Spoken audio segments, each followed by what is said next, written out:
This is the Storypunks podcast, the show where we talk about all the punks, so steampunk, dieselpunk, cyberpunk, and all the other punks. Today we're continuing our conversation with the Lost Mountain Mechanicals, and again, this is episode 38. I'm really excited to speak with this trio of Southern gentlemen about their secrets for collaboration. These are longtime friends who have learned to work together as well, and it really comes through in this entire conversation, and I'm really excited to share that right away. So let me just remind you of the really fun resource I mentioned in the last episode, so oldtimecandy.com. And I just want to tell you a little bit about what I found on the website. I thought that would be kind of fun. Again, I told you about some of the headings or the categories you can look for candy under, and one of the cool ones is candy by flavor. So for example, cherry. So you're going to find Airheads. You're going to find like the big cherry candy that has that, cherry in the center, or blow pops, all kinds of things that you'll recognize. And then you're going to find some other stuff like the cherry mash, which I've heard was really, really popular, but I'd never heard of it in my life until going to the site.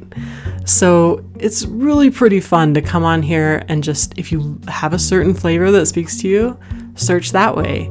Again, I mentioned the candy by decade. So let's open up a Dieselpunk box. Dieselpunk can span several decades depending on how you define it. So I'm just going to go kind of mid-range. I'm going to go to the 1940s. And if I were to get this candy by decade box for the 1940s, these are some of the things that are in there. Almond Joy was around back then. You'll also find blue raspberry laces, probably pretty popular, I guess. You're going to find bubblegum cigars. You're going to find Bun, which was a caramel bar. You're going to find, actually, there's a lot of versions of Bun. There's maple, there's vanilla, lots of buns. You're going to find chocolate cigarettes. You're going to find all kinds of cool things like Choward's lemon mints. And the packaging's really cool, really retro. So for that Dieselpunk lover in your life, this is a really fun thing to order. And you can customize gifts. You can find all kinds of ways to celebrate these eras.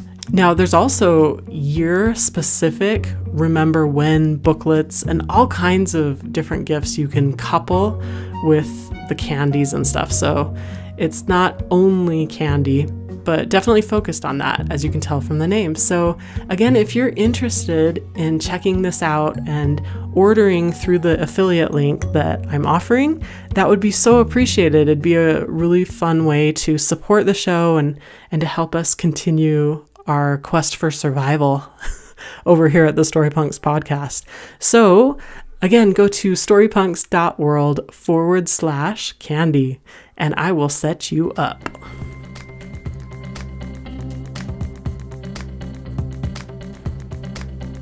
So without further ado, let's get right back into this conversation about the Jekyll Island Chronicles and the creators, the Lost Mountain Mechanicals, who are experts when it comes to collaboration and moving a project forward, something we could all learn from. Here we go.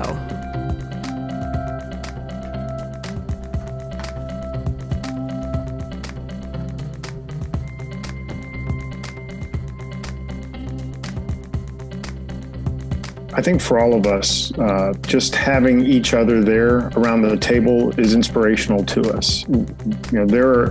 There are any number of half-baked ideas that we all have had, and it's great to have this band of brothers around this writing table. And we've known each other for 20 years, and our families, have grown up together, and the kids have known each other, and a couple of us have worked at the same place, and we've all gone to the same church and stuff. I mean, we just have gone on vacation together. We know each other, and I think that old saying of iron sharpens iron may be trite to some, but we find that is absolutely true for us. So when Ed and Jack show up, I look to them as sources of inspiration. I may say, "Here's a thought. I don't even know if it's a good one. You guys challenge me on it." And if they don't believe in it, they'll tell me so. If they think we can make it better, they'll make it better. So I think for us to be a team is a really important thing and something that we don't take lightly. Not everything goes, like very smoothly all the time. Sometimes we arm wrestle over stuff. But when I think about major inspirations for me, I think about Ed and Jack. They're the reasons that, there's a reason these guys are sitting at the table with me, and I'm very, very grateful for both of them. Wow, that's really inspiring because that's a difficult dynamic, especially in creative spaces. So it's cool that you found a way for iron to sharpen iron without getting too sharp or, destroying things. So that's tough. Feel free to speak to that as you answer this question, Ed or Jack. We'll come back to you, Jack, in case that sparked anything for you. I think Steve said it well. There might be a few nicks and cuts along the way while that iron sharpens iron, but no, I think he said it really well. You think about it. We're like a lot of people. There are so many people who wish they'd write a novel or wanted to get something done, and they've never gotten it done. We were all that until we came together, and not only an inspiration, but also an accountability to each other. It's like, okay, I may have had an idea I wanted to work on. I never worked on it. Now I've got Steve and Jack I got to deliver for, and they feel the same way. And so it's an inspiration. It's an impetus. And it's been good for all of us to do that. In addition, I think just those around us are an inspiration. One of the things our books are noted for, and I'm really proud of, is that our people are real people in the sense that our characters don't go off and do stupid things. They don't go into the haunted house at midnight. They react the way a normal, real person would react in a situation and do what needs to be done, but it makes sense. A lot of that comes from the fact that we get inspiration from real people around us. Maybe not by name, but a lot of our family members are in these books in the quality of the people that are in these books. And so our wives, our children, more than they ever will know, are inspiring the characters in these books. And, and that I think adds some realism to them, but it's a great way to get inspiration. It's just observe the people around you. Awesome. Jack, did that bring up anything extra for you? Yeah, it did. I think there's inspiration and there's also encouragement. So when Steve was talking about this team, the three of us, a lot of people out there are thinking, well, I write alone. It's easy for them to say they have three people. And a lot of people do write alone and they create alone.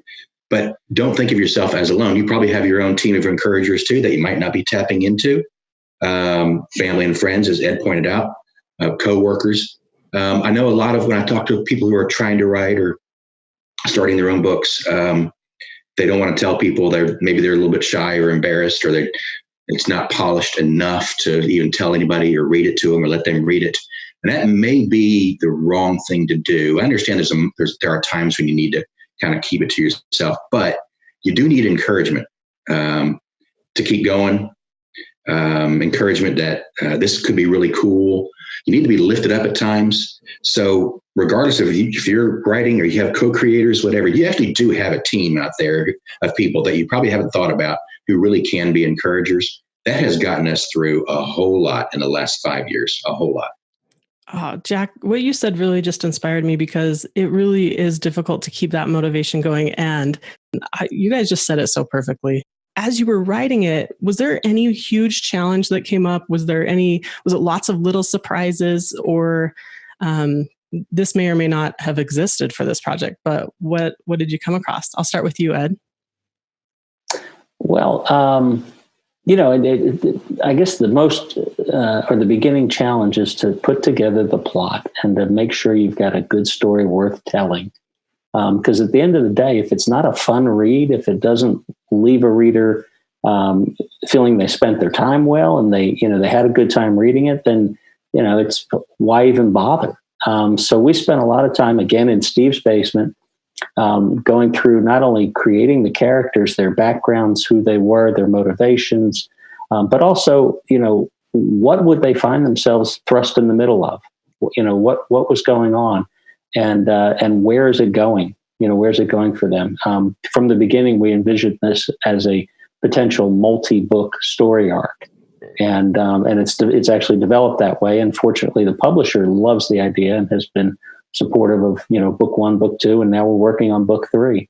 But those are challenging to get that far down the line before you begin the first time to put pen to paper. is to say, okay, I've got to get this all figured out, or we've got to get this all figured out, so that we don't end up writing ourselves into a dead end. Very good. Okay, Jack, how about you?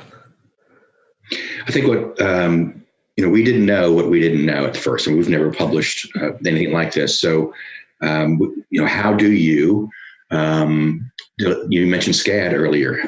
Could we tap into SCAD to help us here? And then how do we do that? We just have to dive in and figure some of those things out. Some of those answers come from relationships also. Some of them we just have to say, well, we've got to do this. So we've got to figure it out. We're all in our 50s. So understanding Kickstarter at the time was, we didn't know what we were doing, but we needed to do it. So we had to jump in and figure it out. So yeah, even the whole process, the writing process we've talked about, but the whole getting published process was also challenging. Several hurdles that we faced. We just put our, heads down and bore our way through it, through friends, through contacts, and sometimes just on our own, just figuring it out. That was a bit surprising, the complexity of it, but surprising how in the end, we look back and we say, wow, we did that. How did we do that? We figured it out.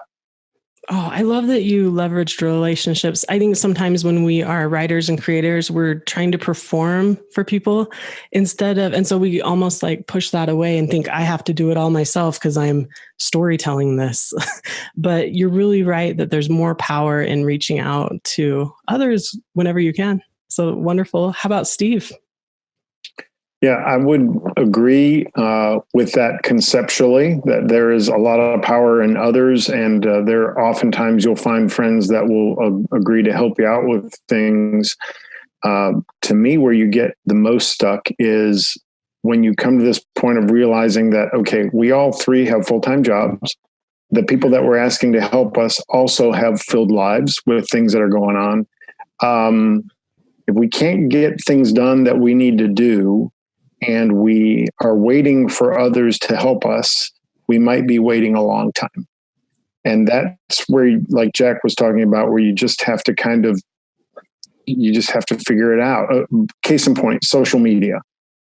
All right. How much experience do you think the three of us have as individuals, as, dads in their 50s on social media? Probably not a lot. And while our kids have helped us with that as they could from time to time when they had time, there were just big rocks sometimes that we just realized it's not going to get moved unless we move it. And we had to figure things out. Now we do have people that are helping us. I mean, we're paying them to help us, but they know the language of what to do and how to do it. And there's all kinds of little things like that you might find out that you just have to bear that weight and work through it in order to get it done. Now, the good side of that is you will learn something in the process. So you do grow in the process of doing it. But those things are really, really tough. Yeah, that's the brilliant balance to working with others, working with what you already have within yourself that you don't even know you can do, and making it happen. I love that you brought that up. So is there anything before I have a last question here, but it's more of a wide angle question. And so I just want to make sure, is there anything else you would like to tell us about what went behind, the Jekyll Island Chronicles, or anything else before I step into that last question? If so, just start talking. Ed, I'm going to put you on the spot and ask you to tell the story of why Jekyll and where all that came from, because that was a piece that kind of just clicked in for us. And Ed provided that very, very early on. And it has been a wealth of support. And the folks at Jekyll Island have been very, very, they've been very cooperative in helping us out. But Ed, if you wouldn't mind just kind of telling that story, that I think that's a good insert here. Sure. Thanks, Stephen. I will tell that story because I think it fits a lot of what we've discussed about how inspiration strikes and how our reading, our background, our history came together to be useful. It was real straightforward. Steve stopped me after a Christmas party we'd attended. I think it was actually at his house, and just said, I've been wanting to do something creative for a long time, and would you be interested in doing something creative with me? And I said, absolutely. I then turned to my wife and said, hey, can I do something with Steve? And she said, sure. But we got to talking right then and there, and he told me his concept for these folk and for the time period he had involved, the early 1900s. And I looked at him and we talked about, what would they need if these people would need things, and they'd need, for instance, one of the things you're going to need to make it plausible is financial backing, unless you're going to say one of them's Tony Stark and, you're going to have to do something to help these people. And so I looked at him and I said, I know just what we need to do, because just from my background in reading and general history and things, I knew about Jekyll Island, Georgia. And Jekyll Island, Georgia, in the late 1800s, the early 1900s, was the place where the rich and powerful of the United States hung out in the wintertime. They went down there to escape the colds of New York and Washington and all that. And famous people had places at Jekyll, built mansions down there they called cottages. But they owned the island and they controlled the island, and it was a natural for them to be the ones who helped finance our heroes, and a natural place for them to base it because they had carte blanche to do what they wanted to do. So it served us well as a base of operations, as a source of financing, and as a place where our people can call home. It also was just a nice fit for the fact that we're all from Georgia. And we were working in a Georgia project, and it just kept building that whole Georgia feel to the project. So we enjoyed that. And the thing that I loved about that was, when you think about a storyline or narrative like Harry Potter, doesn't exist, not real, which is fine. It's fiction. Hogwarts, you have to build it Universal somewhere, and then open it up as a theme park, and there's nothing wrong with that. Jekyll is there. Jekyll exists. Jekyll Island Club Hotel, you can go right now today and stay in. You can eat in the dining room where Morgan and Carnegie and Pulitzer ate. It's all there.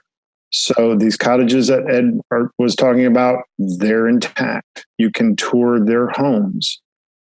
So the world that we needed already existed, and it was locked in time, and it was in the same state we were in, just a 5-hour drive from us. And that's a very inspirational place to go. And we do go there. In fact, we're going to be there in April for a book festival. And we love going because every time we go, we see something new, something different, something on the island, something that's natural that we can use, something that's in the Jekyll Island Club hotel complex that we can use, some piece of history that we didn't know about. And I would encourage people, especially those of you that are close to it, or those of you that are in the Southeast, if you haven't heard of it, if you don't know about it, go there, because there is much to be learned and there's a lot to inspire you. And I'll tell you, we've had some fun with that, Cindy. One of the things in our first book, one of the scenes in our first book is just prior to Christmas. And we set the scene in the hotel, and we put up a Christmas tree in a certain area of the hotel, and we did all these things to decorate. And it happened, we all got to go down to the hotel prior to Christmas a year later, and they had set up a Christmas tree exactly where we put it in the book. And it decorated, and it was like, okay, we thought it was the right place for it. Obviously they did too, but it was like seeing our book come to life. And it was great fun, it's a constant source of additional inspiration or encouragement to be able to go and physically put hands on some of the things that are in our book. Oh, I love that. As someone who also is writing something local to my area, I think there is a really special spirit and energy, but then also the place I'm writing about is a lot more remote and there aren't the structures there. I would just nerd out if the structures were still there the way you're talking about, and to see it come to life and everything. So I bet that's really inspiring to our listeners who may not have thought their area or their geographic surroundings are as interesting as they really are. So, don't limit that. Any other thoughts on that?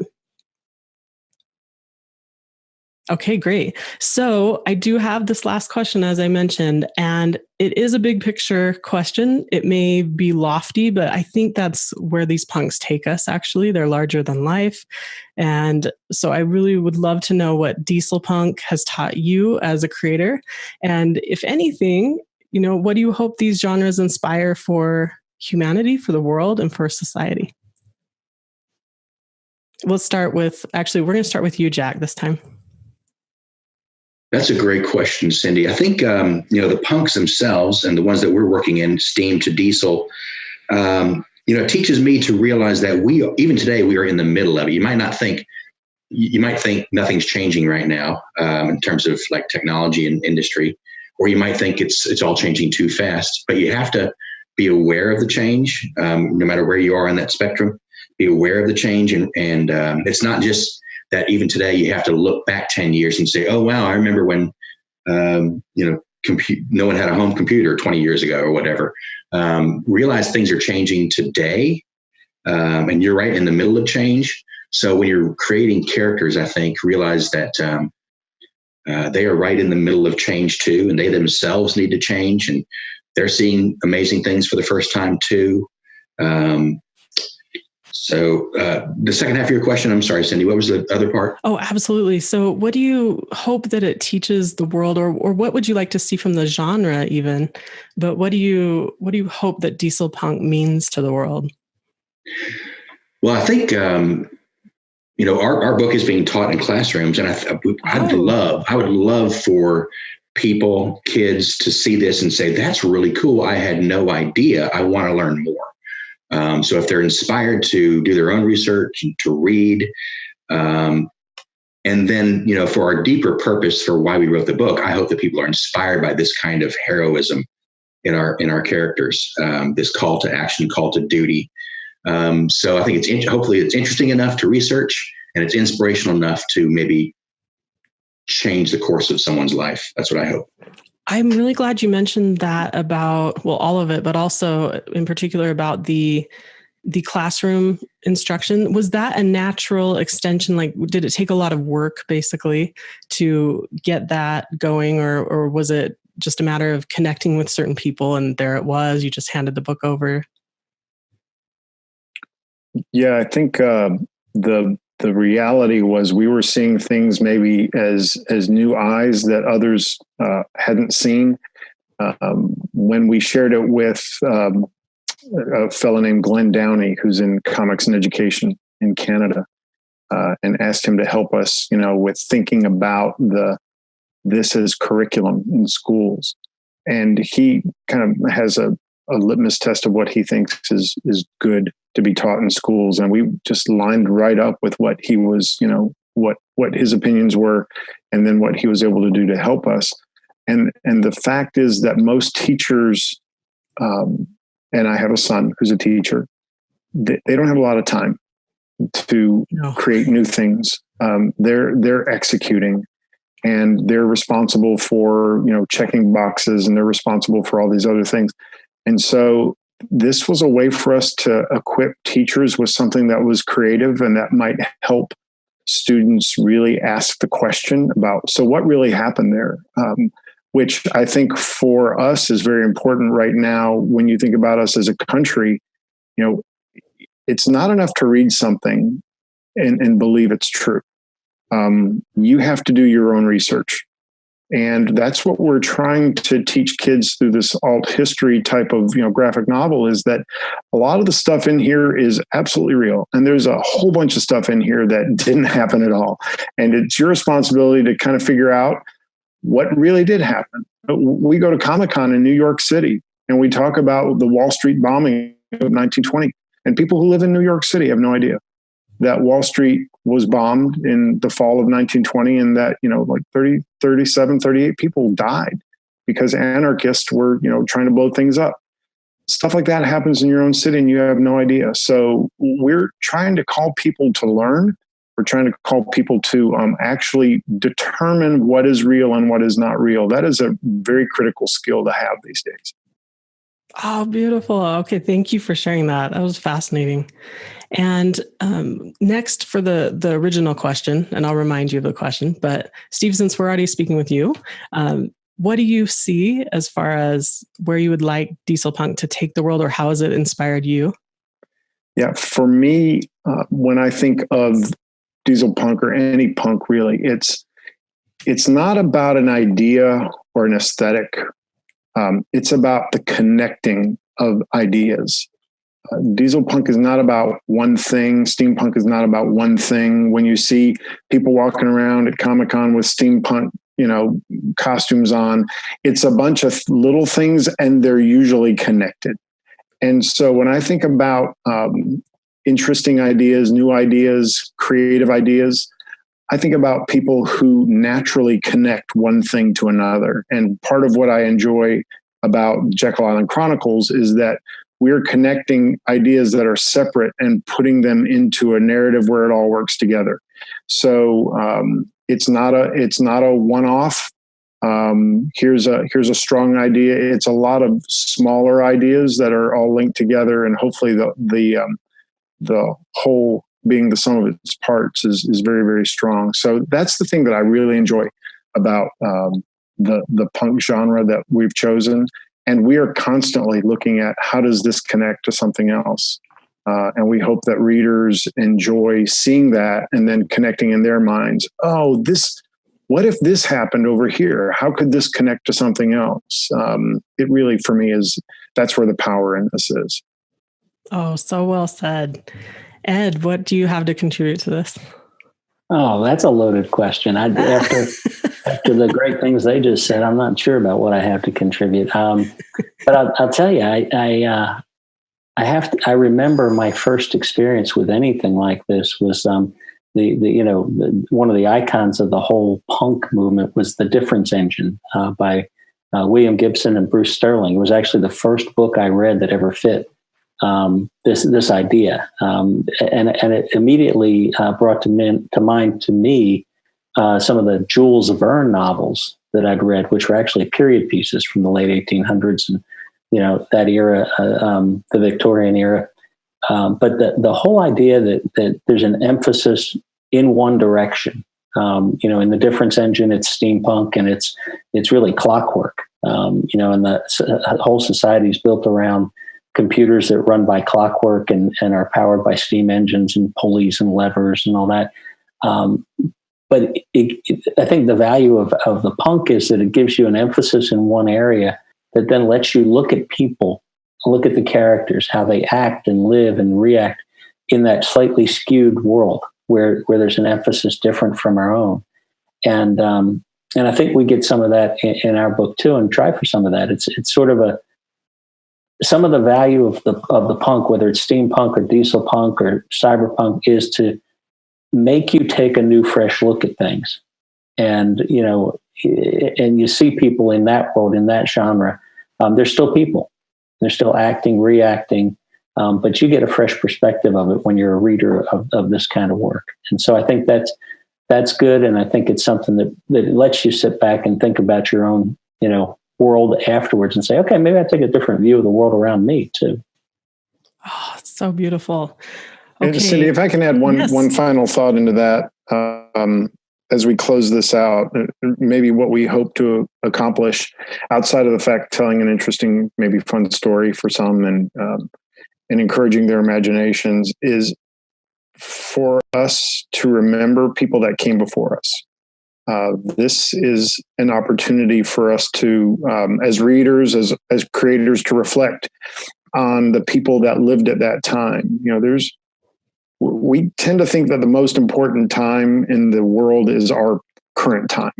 And we tend to think that the facts around us currently are the most important things, in our lives. And I think this is kind of a call for us to remember those that came before us, the people that fought, the people that created, the people that made a lot of what we all benefit from today. And whether it's an homage to our grandparents who fought in the war, whether it's remembering the brilliance of somebody like Charles Proteus Steinmetz and what he contributed, remembering some of these lost characters, remember some of the lost details of history. It's our responsibility to tell stories, I believe, as creators, as writers, that help people to kind of get centered on remembering the things and the people that are worth noting. And I think that the Jekyll Island Chronicles, I hope when the trilogy is done, that people will look at it and go, wow, we learned a ton. And you know what? Those people are worth knowing. You guys are such creatives and such critical thinkers as well. And you really have a broad vision for everything you're doing and doing together. And that's really, I think, unusual and pretty remarkable and inspiring. So thank you for being here today. Where would you like listeners or watchers to go to connect with your work or take advantage of anything you might be rolling out or anything like that? Steve, I'll point this to you. Yeah, I think the best place for people to check us out is going to be on Facebook, on Instagram, and we have our website. There's going to be stuff there that they can find. Certainly, they can get the books. We've got links to the books. You can go on Amazon. You can go to Target, Barnes and Noble, Walmart online, and get the books. So if you're just interested in picking those up, Comixology, I mean, it's all out there. If you want a peek behind the scenes at how we do things, if you want to take a look at very quick 30-second videos of our artist, our brand new artist for book 3 is a fellow. His name is Prentice Rollins, and Prentice he is a master. He's just a Marvel DC veteran who is now working with us on book 3. We're just now starting to post his work. We're just now starting to post videos of him doing his ink ups, and we'll do the coloring as well. So you can take a peek behind the curtain at where the story's going and how we're putting it together, and some of the places it will be, some of the promotions that we'll have for Jekyll, and just some of the fun stuff that we like to point out from time to time, not just about the story, but even some stuff about us personally and who we are as creators. So those are really the top 3 ways to find us. Oh, and if you've read the book or the books, get online and give us a review. We always appreciate that on Goodreads or Amazon. Those are very much helpful to us. Yeah, it's so important. Well, thank you again for your time. It means so much to me, and I've learned and benefited so much from being here with you. I hope you have a wonderful weekend. Thank you, Cindy. It's been a pleasure. Thank you very much, Cindy. Appreciate it so much. It's great to meet you, Cindy. We really enjoyed it very much. Thank you. Thank you. They're such wonderful gentlemen. I just really enjoyed meeting the Lost Mountain Mechanicals. Make sure to check out their site, JekyllIslandChronicles.com. So let me spell that for you. JekyllIslandChronicles.com. Please join the Storypunks Salon. So this is over at facebook.com/Storypunks in real time. That happens at 8 p.m. Central every other Monday. So we'll be going over Morlock Night, a steampunk classic by K.W. Jeter, on May 6th, 2019. And again, I will be joined by the wonderful steampunk scholar himself, Dr. Mike Pershon. It will be an amazing discussion. And he has tons of insight about a classic like Morlock Night. Really, really fun. So again, it's a really quick read, and I suggest going through audiobook. You can read this or listen to this in 6 hours if you do that. And by the way, I don't even listen to it on the normal speed. I think a lot of us listen to it on 1.25 speed, which means you're going to get through that in less than 6 hours. So I'm really thrilled and looking forward to this, as well as the whole lineup. If you want to see every book that we're considering reading, it's in flux, that list, but we have it pretty much nailed down. And so you can go to storypunks.world/salon to see that. Thank you for being part of the Storypunks podcast.